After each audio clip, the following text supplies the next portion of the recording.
नमस्ते बच्चों, आज हम करने वाले हैं हिंदी व्याकरण का पाठ 11 क्रिया। जैसा कि हमने देखा है कि क्रिया क्या है, नीचे दिए गए चित्र को ध्यान से देखिए और उनके नीचे लिखे गए वाक्यों को हमें क्या करना है, पढ़ना है। जैसे यहाँ पे दे रखा है कि नेहा पुस्तक पढ़ रही है, तो हम क्या देख रहे हैं यहाँ पे, नेहा जो है पुस्तक पढ़ रही है, तो यहाँ पे क्रिया क्या हो रही है, पढ़ना। यहाँ पे क्रिया हो रही है। आगे हम अगला वाक्य देखेंगे कि अनिल दौड़ रहा है, तो यहाँ कौन सी क्रिया हो रही है, दौड़ने की क्रिया हो रही है। आगे देखेंगे शीना हंस रही है, तो क्या क्रिया हो रही है, हंसने की क्रिया हो रही है, तो शीना हंस रही है। कमल पतंग उड़ा रहा है, तो क्या कर रहा है, उड़ा रहा है, तो क्रिया क्या हो रही है, उड़ा रही है। उड़ाना यहाँ पे क्रिया हो रही है। चित्रों को ध्यान से देखने पर हमें पता चलता है कि हर चित्र में कोई ना कोई कार्य हो रहा है। हमने क्या देखा कि हर चित्र में कोई ना कोई काम हो रहा है, यानी कि क्रिया हो रही है। पहले चित्र में एक लड़की नेहा पुस्तक पढ़ रही है, तो क्या कर रही है, नेहा पुस्तक पढ़ रही है। दूसरे चित्र में एक लड़का अनिल जो है दौड़ रहा है, तो क्या क्रिया हो रही है, दौड़ने की क्रिया हो रही है। तीसरे चित्र में एक लड़की शीना क्या कर रही है, हंस रही है, तो क्या क्रिया हो रही है, हंसना, यहाँ पे क्रिया हो रही है। और चौथे चित्र में एक लड़का कमल क्या कर रहा है, पतंग उड़ा रहा है, तो कौन सी क्रिया हो गई, उड़ाना क्रिया हो रही है।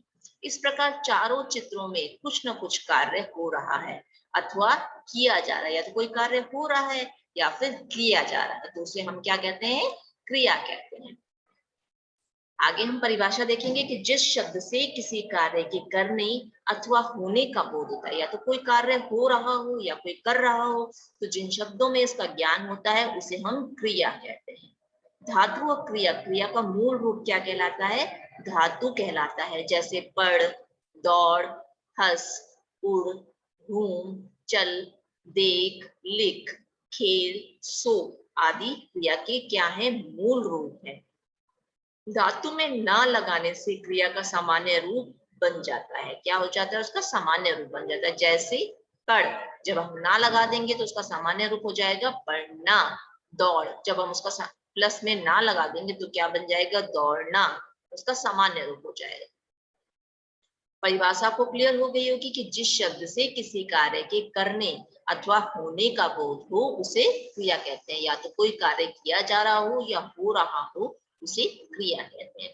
आगे हम देखते हैं क्रिया के भेदों के बारे में। क्रिया के कितने भेद होते हैं, कर्म के आधार पर, क्रिया के यानी कि कार्य के किए जाने के आधार पर क्रिया की दो भेद होते हैं। कौन कौन से होते हैं, आक्रमक क्रिया और सक्रमक क्रिया। अब आक्रमक क्रिया कौन सी होती है, उसकी परिभाषा को हम देखेंगे। आक्रमक क्रिया होती है कि जब केवल कर्ता और क्रिया मिलकर वाक्य को पूर्णता देते हैं, यानी कि कंप्लीट करते हैं, पूरा बनाते हैं, तब वाक्य में कर्म नहीं होता, उसे आक्रमक क्रिया कहते हैं। क्या देखा हमने, जब केवल कर्ता और क्रिया मिलकर वाक्य को, कर्ता और क्रिया हो, ठीक है, कोई कर्म ना हो, तो उसे क्या कहते हैं, आक्रमक क्रिया कहते हैं। इसे हम आगे देखेंगे और हमें अच्छे से समझ में आ जाएगा। आगे हमें दे रखा है यहाँ पर, जैसे आक्रमक क्रिया के हमें उदाहरण बता रखे हैं। जॉर्ज हंसता है, तो जॉर्ज क्या है, यहाँ पे करता है, और क्रिया क्या है, हंसना, हंसता है, कोई भी कर्म नहीं हो रहा है। उसके साथ में सुहेल सो रहा है, तो कर्ता कौन है, सुहेल, और क्या क्रिया कर रहा है, सोने की क्रिया कर रहा है, कोई भी काम नहीं हो रहा, सिर्फ सोना हो रहा है।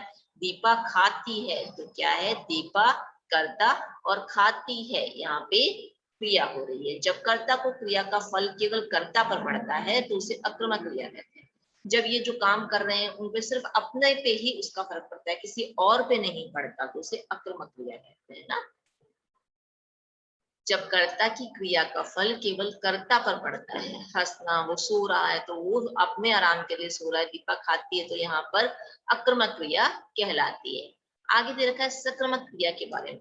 जब कर्ता की क्रिया का फल कर्म पर पड़ता है, उसके कार्य पर पड़ता है, तो और वाक्य में कर्ता, क्रिया और कर्म तीनों का समावेश होता है, तो उसे सक्रमक क्रिया कहा जाता है। जैसे वाल्मीकि ने रामायण लिखी, नगमा फल खाती है, आदित्य क्रिकेट खेलता है। कर्ता की क्रिया का फल जब कर्म पर पड़ता है, अगर वो कर्म करता है, उसकी क्रिया पर उसका फल पड़ता है, तो उसे सकर्मक क्रिया कहते हैं। संरचना की दृष्टि से अगर हम देखें तो हम देखेंगे कि संयुक्त क्रिया के बारे में। अब संयुक्त क्रिया क्या होती है? जब दो या दो से अधिक क्रियाओं का प्रयोग किया जाता है तो उसे संयुक्त क्रिया कहते हैं। दो काम किए जा रहे हैं। आलिया पत्र लिख चुकी है, आर्यन ने खाना खा लिया है। इन वाक्यों में दो दो क्रियाओं का एक साथ प्रयोग किया जा रहा है, जैसे लिख और चुकी, तथा खा और लेना। यहाँ पे दो दो क्रियाएं हो रही है, इसीलिए इसे संयुक्त क्रिया कहते हैं। दो दो क्रियाएं हो रही है। जैसे पहले इसमें हमने देखा आलिया पत्र लिख चुकी है, तो लिखना और चुकी ये दोनों क्या है? क्रियाएं हैं, इसीलिए इसे संयुक्त क्रिया कहते हैं। दूसरे में हमने देखा आर्यन ने खाना खा लिया है, तो यहाँ पे खा और लेना ये दोनों क्या है? संयुक्त क्रिया है। आगे बढ़ते हैं हम अगले पेज की और अगले पेज में देखो हमने देखा है विक्रमक क्रिया। अब विक्रमक क्रिया क्या होती है? जब एक वाक्य में दो कर्म होते हैं। कौन कौन से होते हैं? जैसे रुचि ने प्रिया को पुस्तक दी, दो कर्म हो गए। कौन कौन से हो गए? प्रिया और पुस्तक। यहाँ पे क्या हो गया है? दो कर्म कैसे हुए हैं? प्रिया और पुस्तक। और ऐसे ही शोभा पौधों को पानी देती है, तो पौधे और पानी यहाँ पे दो कर्म हो गए हैं, इसीलिए इसे विक्रमक क्रिया कहते हैं। प्रेरणार्थक क्रिया। प्रेरणार्थक क्रिया क्या होती है? जब कर्ता स्वयं कार्य न करके किसी दूसरे से करवाता है।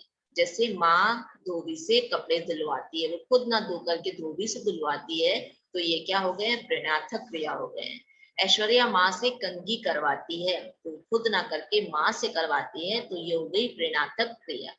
इन वाक्यों में माँ और ऐश्वर्या दोनों ही क्या है? कर्ता है, लेकिन दोनों अपने कार्य को स्वयं न करके दूसरे से करवाती हैं, तो इसे प्रेरणात्मक क्रिया कहते हैं। आगे है सहायक क्रिया। तो जब हम क्रिया के साथ ऐसी क्रिया लगे जो वाक्य को पूर्णता देती है, तो उसे हम क्या कहते हैं? सहायक क्रिया कहते हैं। जैसे दिशा नाच रही है, वह रोने लगा, तो इन वाक्यों में नाच और रोना मुख्य क्रिया के शब्द हैं, लेकिन रही है और लगा क्रिया शब्द मुख्य क्रिया के साथ लगकर वाक्य को क्या करता है? पूर्णता प्रदान करता है, इसीलिए इसे सहायक क्रियाएं कहते हैं। सहायक क्रिया से हमने क्या देखा कि जो शब्द हमें मुख्य क्रिया के साथ जुड़कर क्रिया में वाक्य को पूर्णता प्रदान कर देते हैं, तो वो सहायक क्रियाएं कहलाते हैं।